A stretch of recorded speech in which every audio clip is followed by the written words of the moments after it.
Hello and welcome students, Gyanjyoti coaching সেন্টারের পক্ষ থেকে তোমাদের সকলকে আরও একবার স্বাগত। আজকে আমার যে আলোচনার বিষয় সেটা তোমাদের ইন্ট্রোডাকশন টু এডুকেশনাল ফিলসফি, যেটা রয়েছে তোমাদের শিক্ষার দর্শনের সাথে পরিচিতি বলতে পারো। কারণ আমি যখন সিলেবাস আলোচনা করেছিলাম আমি কিন্তু বলেছিলাম প্রত্যেকটা ইংলিশ টার্মের বাংলা মানের সাথে সাথে কিন্তু আমি ক্লাসটাকে শুরু করব। তো সেই মতোই এবং তোমাদের ইউনিট 1-এ রয়েছে ইন্ট্রোডাকশন টু এডুকেশনাল ফিলসফি, যেটা রয়েছে শিক্ষার দর্শনের সাথে পরিচিতি, এবং এটার মধ্যে যে নাম্বার এ ছিল সেটার কিন্তু মিনিং এবং নেচার, মানে যেটা মানে মিনিং মানে নেচার মানে প্রকৃতি, এটা কিন্তু আমি এর আগের ক্লাসে আলোচনা করিয়ে দিয়েছিলাম। আজকে আমি আলোচনা করব স্কোপ নিয়ে, ঠিক আছে? আজকে আমার আলোচনার বিষয় স্কোপ, যেটার বাংলা মানে পরিধি। তাহলে বলতে পারো যে শিক্ষার দর্শন যেটা আছে তার পরিধি জানতে চাইছে। এর আগের দিনে কিন্তু মিনিং এবং নেচার মানে এবং প্রকৃতি আমি আলোচনা করেছিলাম। আজকের আমার ক্লাস বা আজকের আমার আলোচনার বিষয় শুরু করার আগে আমি একটু তোমাদের বলে নিতে চাই, তোমরা যারা এই বছরে তোমাদের ফার্স্ট সেমিস্টারে আমাদের জ্ঞানজ্যোতি কোচিং সেন্টারের সাথে যুক্ত হতে চাইছো, আমাদের জ্ঞানজ্যোতি কোচিং সেন্টার একটা পার্ট হতে চাইছো, তার জন্য কিন্তু তোমাদের সকলকে স্বাগত। অ্যাডমিশন কিন্তু অনেক দিন আগেই আমাদের শুরু হয়ে গিয়েছে এবং ইতিমধ্যেই কিন্তু আমাদের যে সমস্ত অনলাইন ক্লাসেস আছে সেগুলোও কিন্তু শুরু হয়ে যাবে। সেজন্য দেরি না করে যত তাড়াতাড়ি সম্ভব হয় আমাদের সাথে কিন্তু তোমরা যুক্ত হয়ে যেতেই পারছো। এবং আমাদের সাথে সরাসরি যুক্ত হতে গেলে তোমাদেরকে কর্নারে দেওয়া এই দুটি নাম্বারের মধ্যে যে কোনো একটি নাম্বারে কিন্তু কল করে নিতে হবে। এই নাম্বার দুটি হলো আমাদের জ্ঞানজ্যোতি কোচিং সেন্টারের অফিসিয়াল হেল্পলাইন নাম্বার। এই দুটি নাম্বারের মধ্যে যে কোনো একটি নাম্বারে কল করলে তোমরা তোমাদের কোর্স ফি রিলেটেড যা রয়েছে তোমাদের কোয়ারিজ, এছাড়া সাবজেক্ট রিলেটেড যা কোয়ারিজ রয়েছে সমস্তটাই কিন্তু তোমরা ফুলফিল করে নিতে পারবে। তাহলে কথা না বাড়িয়ে আছে কিন্তু আমি আমার আলোচনার বিষয় যেটা আছে পরিধি, সেটা আলোচনা করবো। এবং পরিধি আলোচনা করলে তোমাদের ইউনিট 1-এর এ যেটা ছিল, এ নাম্বারে যা ছিল দেওয়া, সেটা কিন্তু আজকে আবার আমার শেষ হয়ে যাচ্ছে। আবার নেক্সট দিনে আমি বি নিয়ে চলে আসবো, ঠিক আছে? চলো তাহলে পরিধিটা আলোচনা করছি। তাহলে শিক্ষার দর্শন, ঠিক আছে? এবার এর পরিধিটা আলোচনা করতে হবে। এইবারে দেখো, পরিধি আলোচনা করতে গিয়ে আমাকে প্রথমে একটু বলতে হবে যে মানুষের যে জীবন আছে, ঠিক আছে, সেটা তো মনে করো যে চলছে, ঠিক আছে, এটা একটা ধারাবাহিক প্রক্রিয়া। এবার কোনো কারণে যদি থেমে যায় সেটা আলাদা ব্যাপার, কিন্তু যেটা নর্মাল লাইফ চলছে সেটা তো চলছে, ধারাবাহিক প্রক্রিয়া। এবং মানুষ যতদিন বেঁচে থাকে সেই পুরো জীবনকালের মধ্যে কিন্তু শিক্ষা কোথাও দেখা যায় না যে শিক্ষা কিন্তু বাদ পড়ে গেছে। পুরো জীবনকালটার মধ্যে কোনো না কোনো ভাবে শিক্ষা কিন্তু আমাদের সাথে জড়িয়ে যাচ্ছে। এবং এই যে শিক্ষা, এটা কিন্তু শুধুমাত্র আমি পুঁথিগত শিক্ষার কথা বলছি না, বা বিদ্যালয়ে যে শিক্ষাটা দেওয়া হচ্ছে শুধুমাত্র সেই শিক্ষার কথাই কিন্তু আমি বলছি না। সেই শিক্ষা তো অবশ্যই আমাদের পাশে থাকবে, আমাদের চলার পথে সেই শিক্ষা অবশ্যই আমাদের সাথে থাকবে। কিন্তু অন্য পাশে আমরা যদি দেখি যে একটা সমাজের মধ্যে বসবাস করতে গেলে বা একটা পরিবারে বা একটা পরিবেশে বসবাস করতে গেলেও কিন্তু আমাদের নানান ধরনের শিক্ষার প্রয়োজন হয়। শুধুমাত্র স্কুলের পুঁথিগত বিদ্যা বা পুঁথিগত জ্ঞান অর্জন করলেই কিন্তু আমরা মানুষের মতো মানুষ হয়ে উঠতে পারি না। আমাদের কিন্তু প্রয়োজন হচ্ছে সর্বাঙ্গীন বিকাশের দরকার, ঠিক আছে? তো এই যে সমস্ত কিছু সমাজের উন্নয়নের ক্ষেত্রে, পরিবেশকে আরো উন্নততর পর্যায়ে নিয়ে যাওয়ার ক্ষেত্রে, নিজের আচার আচরণকে আরো সুন্দর করে তুলতে, সমস্ত কিছুতেই কিন্তু জীবনব্যাপী আমাদের শিক্ষা কিন্তু ওতপ্রোতভাবে জড়িয়ে রয়েছে। তাহলে এই যে পুরো জীবনকাল জুড়ে শিক্ষা যে আমাদের সাথে জড়িয়ে আছে, তাহলে নিশ্চয়ই শিক্ষার যে পরিধিটা থাকবে সেটা কিন্তু কখনোই তাহলে ছোট হবে না। শিক্ষার পরিধি কিন্তু তাহলে অনেকটা বড় হবে। এবং এর সাথেই আমরা আলোচনা করব যে কোন কোন দিক থেকে আমরা আলোচনা করতে পারি যে শিক্ষার পরিধিগুলো কি কি রয়েছে, ঠিক আছে? সবার প্রথমে আমি একটুখানি শিক্ষার পরিধিটা আলোচনা করে দিলাম যে শিক্ষার পরিধিটা কি। তার এই যে শিক্ষা যেটা আমাদের পুরো জীবনকাল জুড়ে আছে, ঠিক আছে, সেটা আমাদের কোনো না কোনো ক্ষেত্রে কিন্তু কাজে লাগছে এবং অবশ্যই সেটা কিন্তু আমাদের বেটারমেন্টের জন্যই কাজে লাগছে। তাহলে নিশ্চয়ই শিক্ষার পরিধি কোনো ছোট জায়গার মধ্যে সেটাকে তুমি আবদ্ধ করে রাখতে পারছো না, সেটাকে একটা বড় এরিয়া জুড়ে রয়েছে সেই শিক্ষার পরিধি। তাহলে এখন আমরা দেখব যে কোন কোন দিকে আমরা শিক্ষার যে পরিধিগুলো আছে সেগুলোকে আলোচনা করতে পারি। আজকের যে ক্লাস আছে আমার স্কোপ পরিধি যেটা নিয়ে আমি আলোচনা করছি, এটা বলতে পারো যে তোমরা এটা আজকে পার্ট 1 এর ক্লাস, ঠিক আছে? এটা বলতে পারো পার্ট 1 এর ক্লাস। পরের দিন কিন্তু এর আরো কিছু পয়েন্টস আছে যেটা কিন্তু অ্যাজ পার্ট 2 হিসেবে তোমরা পাবে। তাহলে চলো আজকে পার্ট 1টা আমি শুরু করছি। সবার প্রথমে রয়েছে প্রয়োগমূলক শিক্ষা বিজ্ঞান, এবং এর ইংলিশ যে টার্মটা আছে সেটা হচ্ছে অ্যাপ্লাইড অ্যাসপেক্ট। দেখো অ্যাপ্লাইড এখানে দেখেই বোঝা যাচ্ছে না যে এখানে কিছু প্রয়োগ করতে হবে, কিছু প্রয়োগের ব্যাপার আছে। তাহলে কি ব্যাপার আছে সেটা একটু দেখি। যে দেখো শিক্ষা বিজ্ঞান যেটা রয়েছে সেটা কিন্তু শুধুমাত্র তাত্ত্বিক দিক থেকে আলোচনা করলেই হবে না, সেটার কিন্তু কিছু প্রয়োগেরও ব্যাপার আছে, ঠিক আছে? ঠিক যেমন আমি বললাম যে বিদ্যালয়ের যে শিক্ষা বলো বা যে পুঁথিগত শিক্ষাগুলো আছে সেগুলো শুধুমাত্র কিন্তু পড়লেই হবে না, এছাড়াও অনেক কিছু শিক্ষা আছে যেগুলোকে কিন্তু প্রয়োগ করার মাধ্যমে আমরা মানে সেই জিনিসটাকে আরো সুন্দরভাবে আরো ভালোভাবে কিন্তু সেখান থেকে জানতে পারি, ঠিক আছে? তাহলে সেই ক্ষেত্রে এখানে বলা হচ্ছে যে প্রয়োগমূলক শিক্ষা বিজ্ঞান, অ্যাপ্লাইড অ্যাসপেক্টস।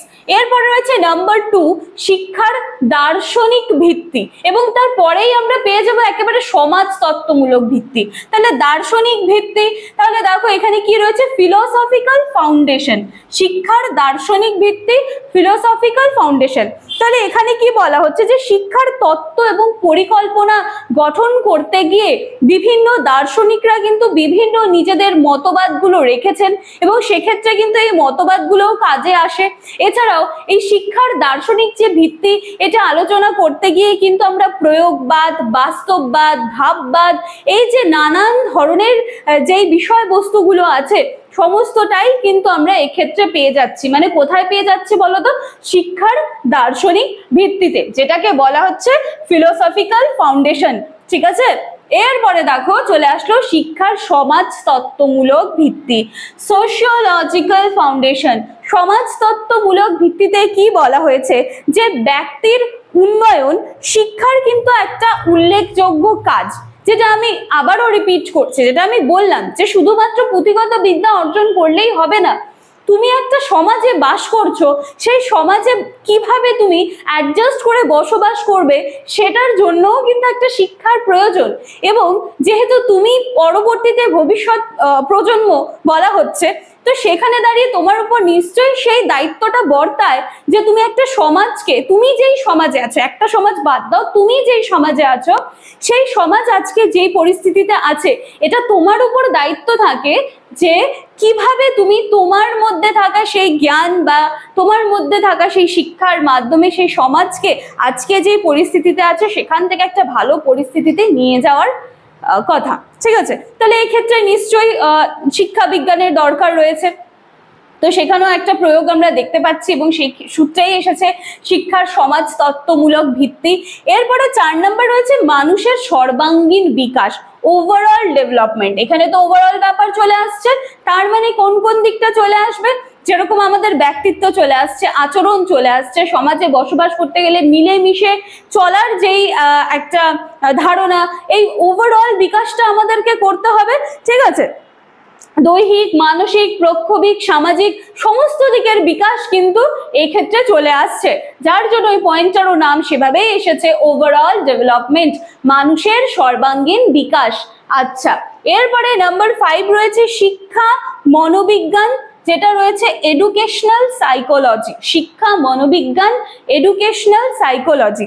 এইখানে আমরা পাচ্ছি যে দেখো শিক্ষার অন্যতম ক্ষেত্র হচ্ছে শিক্ষা মনোবিদ্যা, এবং এই ক্ষেত্রে শিক্ষণ এবং শিখন কালে যেই ধরনের সমস্যাগুলো তৈরি হয় বা যেই ধরনের প্রবলেমস গুলো তৈরি হয় সেইগুলো কিন্তু বলতে পারো যে সলভ করার একটা জায়গাও কিন্তু এক্ষেত্রে আমরা পাচ্ছি, ঠিক আছে? এছাড়া এর সাহায্যে শিক্ষার্থীদের মধ্যেকার নানান ধরনের যে সুপ্ত সম্ভাবনা গুলো রয়েছে সেগুলোরও কিন্তু বিকাশ সাধন করা সম্ভব হয়। আমরা সকলেই জানি যে আমরা প্রত্যেকটা মানুষ বলো, শিশু বলো বা তোমরা শিক্ষার্থী, তোমাদেরই যদি উদাহরণ দিয়ে বলি, আমাদের সবার মধ্যে কিন্তু খুব ভালো ভালো সুপ্ত সম্ভাবনাগুলো রয়েছে, ঘুমন্ত পসিবিলিটিস গুলো রয়েছে, লুকিয়ে থাকা পসিবিলিটিস গুলো রয়েছে, সেগুলো যদি সময়ের মধ্যে আমরা খুঁজে বের করে ঘষামাচা করে নিতে পারি, তাহলে কিন্তু আমরা নিশ্চয়ই নিজেকে এক সময় সমাজে একটা খুব ভালো জায়গায় কিন্তু প্রতিষ্ঠিত করতে পারবো।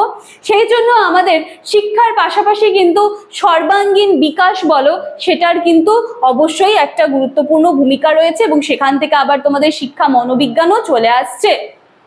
এরপরে রয়েছে সঙ্গতি বিধান, অ্যাডজাস্টমেন্ট। কিসের সাথে অ্যাডজাস্ট করবো আমরা? আমরা মানুষ বেঁচে আছি কোথায়? সমাজে বেঁচে আছি, যাদের পরিবেশের সাথে তাল মিলিয়ে বেঁচে আছি, এবং যেইভাবে যুগের পর যুগ এগোচ্ছে সেইভাবে কিন্তু সমাজের ধারণা বা সমাজের রীতি নীতি কালচার অনেক কিছু পরিবর্তন হচ্ছে, এবং এর সাথে তাল মিলিয়ে কিন্তু আমাদের পরিবেশের মধ্যে যে সামঞ্জস্যটা রয়েছে সেটাও বজায় রাখার জন্য কিন্তু অবশ্যই শিক্ষার প্রয়োজন রয়েছে। ঠিক আছে, তাহলে অ্যাডজাস্টমেন্টের ব্যাপারটা সেখানেই চলে আসছে, যে সমাজের সাথে বা পরিবেশের সাথে একটা সঙ্গতি বিধানের চেষ্টা। এবং এরপরে রয়েছে পরিবেশ শিক্ষা, এনভায়রনমেন্টাল এডুকেশন। এইখানটায় কি আছে, যে আমরা আমাদের চারপাশে জৈব পরিবেশের সাহায্যে কিন্তু বেঁচে আছি। এবার আমাদের মধ্যে যদি সেই পরিবেশ শিক্ষাটা থাকে, তাহলে আমরা কি করব? আমরা আমাদের পরিবেশকে আরো ভালোভাবে তৈরি করার দায়িত্ব নিতে পারবো, আমাদের পরিবেশকে আরো একটা সুন্দর জায়গায় নিয়ে যাওয়ার দায়িত্ব, এবং এর সাথে সাথে সেই জ্ঞান বা সেই নলেজটা আমাদের মধ্যে থাকবে।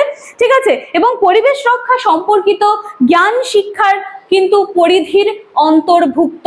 তো এই সাথে সাথে আজকে তোমাদের এডুকেশনাল ফিলোসফি, যেটা ইউনিট 1-এ ছিল, ইন্ট্রোডাকশন টু এডুকেশনাল ফিলোসফি, সেটার মধ্যে নাম্বার 'এ তে মিনিং নেচার আমি আগের দিন কমপ্লিট করিয়ে ফেলেছি। যারা ভিডিওটা দেখোনি তারা কাইন্ডলি আগের দিনের ভিডিওটা একটু দেখে এসো, কারণ দেখো আজকে যদি একেবারে স্কোপ থেকে শুরু করো না, তো দেখা যাবে যে মিনিং আর নেচার কিছু বুঝতে পারছো না। তো আগের দিনের জিনিসগুলো একটু দেখে এসো, তারপরে আজকের স্কোপটা দেখবে, এবং স্কোপের তো আজকে পার্ট 1-এর ক্লাস, এটার উপরে তোমরা আরো কিছু পয়েন্টস পাবে, যেটা নিয়ে কিন্তু আমি একেবারে আবার পরের দিন চলে আসবো তোমাদের সামনে।